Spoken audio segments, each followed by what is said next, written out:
Hi folks, we're Travel with Johnny and Will, and this video is our room look around and review whenever we stayed for a night in the Voco Hotel in Southampton, which is which is the new version of Yes. Holiday Inn here at Southampton, and obviously its position here is quite handy, especially if you're cruising out of the city cruise terminal because it's literally less than Yeah. 5 minutes It's the walk. big white hotel Yeah, beside the City Cruise Terminal. yeah.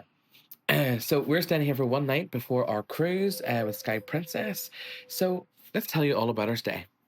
Yeah, so when you arrive at the premises, there is ample parking. We will stick on what the parking charge is. And also, you can book your stay and parking together if you're going on a cruise. So, since the last time we stayed here, it has been rebranded and it has been refurbished. So, when you walk into reception, it has a really fresh and modern feel to it. There's 3 reception desks on the right and like a little seating area, and of course, water sitting there because everybody knows that when you're traveling, you're always like in a fluster and you're warm. So it's nice that they have that little touch. And then coming around to the left, they have a brand new open bar concept with the restaurant and where you have your breakfast and stuff behind. So there is a restaurant that opens for food, for lunch and dinner, and it's called the Atlantic Gate, Southampton. We didn't dine here, however, we did see other people whenever we were having a drink in the Yeah. afternoon, and the food did look quite nice. Prices are probably average for hotel Yeah. prices. Whenever we looked at the menu, we'll actually pop it on screen, but you're talking like 20 quid for fish and chips, which is probably expensive, if unless you just wanted to go to a chippy shop and just sort of Yeah, but for the convenience Yeah. and the modernity of this place, it's good. Yeah. Yeah. So we stayed on the 3rd floor in room 308. And here is a brief look around the room.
So the first thing upon walking into this room that I really liked is the big window. Obviously, we're recording this the morning after our stay, before we leave, and we've got a great view of the ocean terminal and that. So we've got P&O Iona's in, and then there's a little Norwegian ship just further back. So it's really sort of getting us in the mood for our cruise. Yeah, definitely. Another thing that I spotted that I really liked was the abundance of plug sockets. Everywhere you think you would want to put one, there's one. Yeah. And each of they're all double, so double plug sockets, and then they each have a USB-A and a USB-C, which is great. Now, the room has air conditioning. For anybody that watches our channel, they know we love air conditioning in our rooms. But I think it goes off at some point during the night Yeah. because I woke up and it wasn't a chilled room compared to what it was before I went to sleep. So it must knock off because I was rather warm. So other positives for me are just the decor. It's really high end in my view, with a large TV facing the bed and little desk area. So it definitely would suit the business traveler or the leisure traveler as well. And I like the way they've went for the decor in terms of like the nautical theme, on this wall, sort of behind the bed. There's like a homage to like, shipping and things like that, which it's nice. Then in terms of the storage, when you come into the room, there is a large double wardrobe, And the safe is really large. Like I was able to insert my hand like right to the back of it. Mm-hmm. And then there is an iron, Mm-hmm. an iron board, sort of. It's like a flexible iron board with an iron. Mm-hmm. And then there is the hospitality tray with complimentary coffee. There's hot chocolate, there's Yeah. tea, and there's biscuits. And then there's a mini fridge. And you had the hot chocolate last night. It was good. Yeah. Yeah. So thinking about the bathroom, because I know bathrooms are a bit of a bugbear for some people. The bathroom was a good enough size. The shower door sort of opens into the shower, so you're kind of opening the door and then doing a bit of a turn, but it was no bother. The shower pressure was good. Yeah, really good shower pressure. Yeah. The facility in terms of the like soap and the shower gels and things like that. You have your shampoo, your shower gel, and your conditioner in the shower, and even beside your wash hand basin, you have your hand soap and a lovely lotion. Yes, yeah, and then there's a shaver sucker. Shaver sucker. Shaver sucker.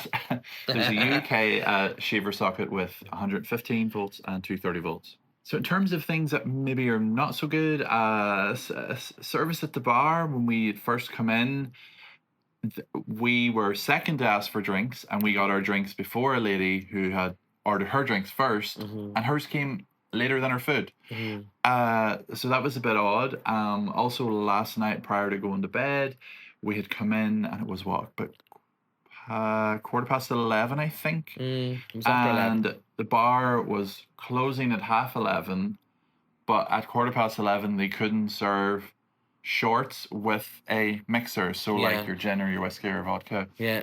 but they could do beer and wine. It was bizarre. Yeah, I don't, and like, don't get me wrong. Like, I know in most hotels, if they have like a residence bar or a night bar, you know, most like you wouldn't be able to order cocktails because Yes.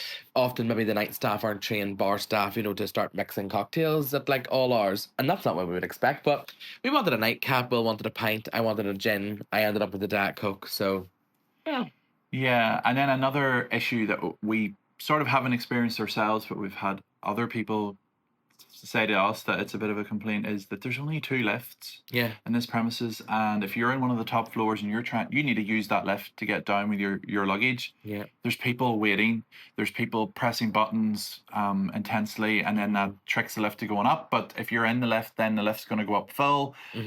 So yeah, it's a bit of a disappointment that 'Cause they it's quite a didn't big add hotel. another. Yeah, it is Yeah. a big hotel for just 2 lifts, and then even that, it's not like the lifts can hold very much. They can hold 6 people, and the weight limit's like 450 kilograms. yeah. But like us 2 together, we weigh half of that. So And that's luggage then really on top of that. only 4 people in the lift, and it's just really not And good enough. I would say you would struggle to get 4 people in Yes, the lift with if both of you luggage. had luggage and both of you had like a backpack. So it's you know. it's a bit of an oversight, that one, I think. Yeah, but you know, yeah, but that's really all the negatives Yeah. that we would really find about this hotel. So, would we stay here again? Yeah, for me, definitely. It's very convenient. Yeah. Obviously, this is their second time staying, but the first time since the rebrand. And I like what they've done with the place. From talking to some people, I know that whenever we booked this as an IHG member, we got a good bit of discount on it. But I know from talking to some other guests that they seem as if the prices are going up. But you probably can't expect that anyway, just because probably the amount of money they've spent on the Yeah. refurb. So, but it is really convenient to the sort of city centre. Really convenient to the cruise ports. So yeah, for us, we would definitely stay again. 100%, yeah. So thanks for watching this video. If you've liked it, please consider giving us a thumbs up down below, and click subscribe, and then click the bell so you don't miss out on our next video. Thank you so much for watching. Bye. Bye.